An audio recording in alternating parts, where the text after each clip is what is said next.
Hello, আসসালামু আলাইকুম। আজকে একটি মেডিসিন নিয়ে কথা বলবো। এই মেডিসিনটা কী কাজ করে, কোন কোম্পানি বানায় থাকে, এই নিয়ে আমার আলোচনা থাকবে আজ। প্রথমেই বলে নিচ্ছি, আমাদের চ্যানেলটি যদি নতুন হয়ে থাকেন অবশ্যই চ্যানেলটি সাবস্ক্রাইব করবেন। আর যারা সাবস্ক্রাইব করছেন তাদেরকে অনেক ধন্যবাদ। এইবার মূল আলোচনা যাক। আমার ক্যামেরার মাধ্যমে দেখতে পাচ্ছেন আপনার প্যান্টোইন S20 ট্যাবলেট। প্যান্টোইন S20 ট্যাবলেট কোন কোম্পানি বানায় থাকে?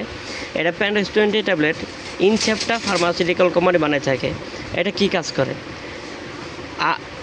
অনেক মহিলারা আছে, গর্ভবতী মহিলারা আছে, ওরা চিন্তা করে কি না, এই গর্ভবতী অবস্থায় কোন গ্যাস্ট্রিকের ট্যাবলেট খেলে নিরাপদ থাকা যায়। অনেক গ্যাস্ট্রিক ট্যাবলেট গর্ভবতী মহিলার খেতে পারে না। এর জন্যে আপনাদের এই প্যান্টোইন S20টা যারা গর্ভবতী মহিলার এই ট্যাবলেটটি খেতে পারবে। এই ট্যাবলেটটি খাওয়ার নিয়ম হচ্ছে সকালে রাত্রে খালি পেটে। এটা আপনার ডাক্তারের সাথে পরামর্শ করে অবশ্যই খাবেন। এটি প্রতি পিস নিলে 60 টাকা পিস। আর এটি সব দোকানে পাবেন, প্রতিটা ফার্মেসিতেই পেয়ে যাবেন। এই ট্যাবলেটটি অনেক ভালো একদিন ট্যাবলেট। আপনি যদি নিয়মিত খান আপনার গ্যাসের সমস্যা থাকবে না। আর এই ট্যাবলেটটি অনেক কার্যকরী ট্যাবলেট। আপনার যদি সকালে রাত্রে খান, আপনার একটি ট্যাবলেট খেলে আপনার 12 ঘন্টা নিরাপদ থাকতে পারবেন। আজ এই পর্যন্তই। সামনে ভিডিও দেখার জন্য অনুরোধ রইল। আসসালামু আলাইকুম।